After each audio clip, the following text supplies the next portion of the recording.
Sa press conference kanina, inanunsyo ni Transportation Secretary Vince Dizon na tinanggal na nila sa serbisyo ang tatlong security personnel na sangkot sa insidente.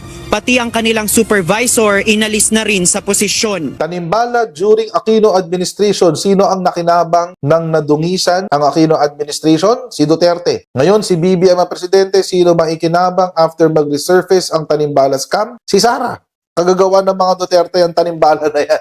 Oo, di ba? It's an interesting theory. Merong teorya na umiikot ngayon sa social media. It's borderline conspiracy theory, pero hindi ako magtataka kung nangyayari talaga. We'll take it with a grain of salt. Ito ay tukol dun sa Tanimbala, sa NAIA, yung bago. Kasi alam nyo, mga kotser, all of a sudden, may ganito na naman. Tuwing election lang nagkakaroon ng Tanimbala, maniwala kayo. Pag walang election, walang Tanimbala. Pansinin nyo. Pansinin nyo, pag walang eleksyon, walang Tanimbala. Eh, mag-e-election na sa May. So, may Tanimbala na ulit. Seasonal talaga siya, every 3 years lang. So, it's again, this is borderline conspiracy theory. Pero, it seems may ganong angulo nga na parang merong parang pabida lang siya or para siraan yung current administration. Pero panoorin natin ano ba nangyari at tingnan muna natin ano ba nangyari dyan sa Tanimbala na yan. Ito kasi yun. Passenger claims being victimized by Tanimbala at NAIA. Sabi, a 69-year-old woman has accused security personnel at NAIA, Terminal 3, of trying to victimize her through the Tanimbala modus, which she said almost made her miss her flight to Vietnam. Oo, grabe naman. So, nung Sunday, si Ruth Adele, sabi niya, pabiyahe sila papunta ng NAIA, ng Vietnam. Terminal 3 sila. Tapos hinanapan daw siya ng anting-anting nung OTS, nung Office of Transport Security. And the rest is history. Tanimbala nga daw. Panoorin natin yung balita tungkol dyan. Ang hapon, JP, anong protocol ang sinasabing nilabag ng security personnel at kumpirmado bang tanimbala nga ang nangyari?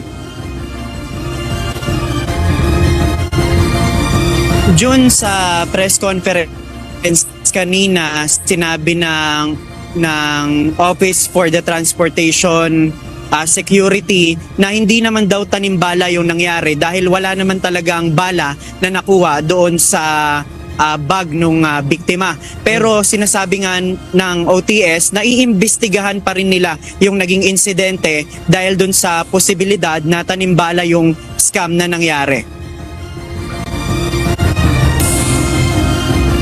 Dahil sa insidente ng mag-inang hinarang ng Bureau of Immigration Personnel sa Ninoy Aquino International Airport o NAIA Terminal 3 dahil mayroon umanong nakitang bala sa bitbit nilang bagahe noong March 6, ipinag-utos ngayon ng Department of Transportation o DOTR na muling pag-aralan ang protocol sa screening ng mga bagahe ng pasahero sa naturang paliparan. I've also asked Undersecretary si Jonko,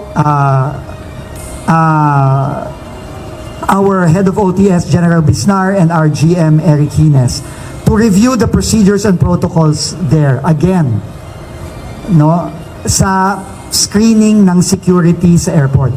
Sa press conference kanina, inanunsyo ni Transportation Secretary Vince Dizon na tinanggal na nila sa serbisyo ang tatlong security personnel na sangkot sa insidente. Pati ang kanilang supervisor inalis na rin sa posisyon.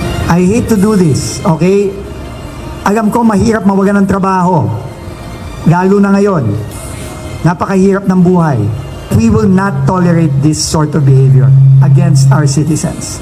So we are hereby announcing the termination of all the people in the OTS who were involved in this incident.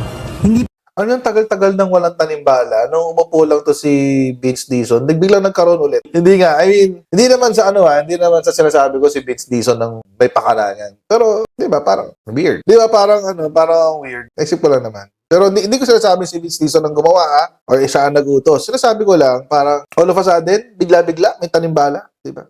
Po kami nagdadagawa. We are not fooling around here. Hindi kami nagloloko dito.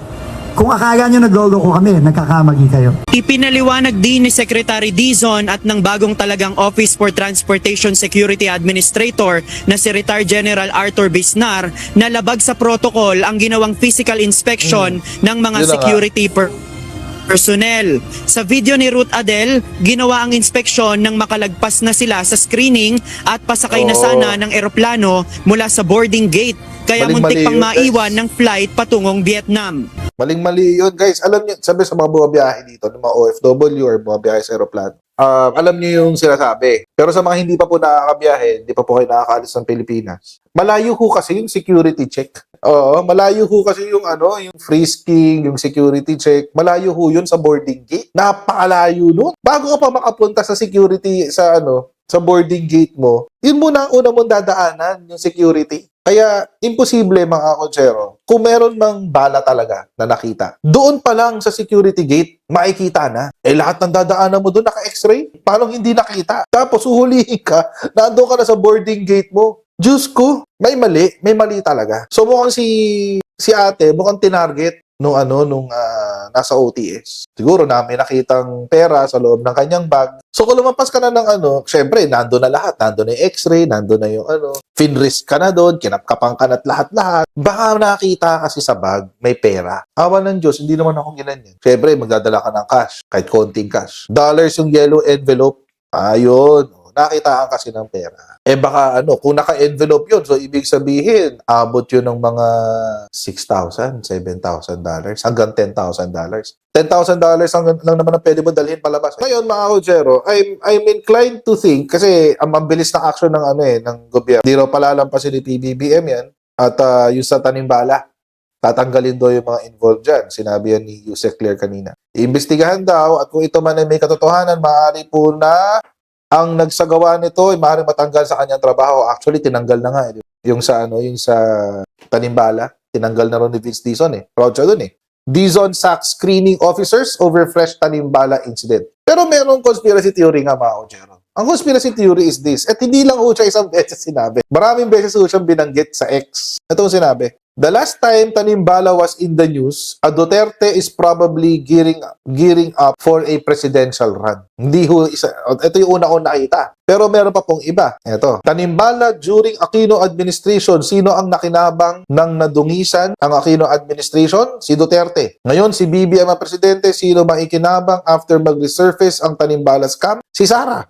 Kagagawa ng mga Duterte ang Tanimbala na yan.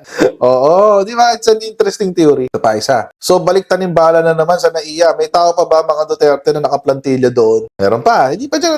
Marami mga Kojero. Ito pa isa. Laglag, bala, Tanimbala, Duterte style yan. Style bulok. Alam nyo, yung Tanimbala ay gawa-gawa lang ni Duterte at kaalyado niya. Bumenta na yan sa panahon ni Pinoy dahil tatakbo si Katay Digong. Ngayon, tatakbo na naman ang Duterte, umusbong na naman ang Tanimbala. Ngayon, mga Kojero, for me, it's interesting din kung paano gumalaw si Secretary Dizon. Tinanggal niya agad. Terminated agad ng trabaho, mga Kojero. Siya mismo ang nagsabi, mahirap maghambawalan ng trabaho ngayon pero tinanggal ko na sila. Siya mismo nagsabi, di ba? Si Sec Dizon mismo nagsabi. Again, this is conspiracy theory. Ito kasi sinasabi ko na, lantaran na conspiracy theory. Hindi kaya planted yung mga OTS officials na yan. Maraming pwedeng possibility dyan. Hintayin natin yung mangyayari. Kasi right now, wala pang masyadong impormasyon sa totoong kwento dyan. Although alam lang natin is, may naganap na laglag bala daw. At sigurado na merong mali yung proseso sa OTS. Yun ang sigurado.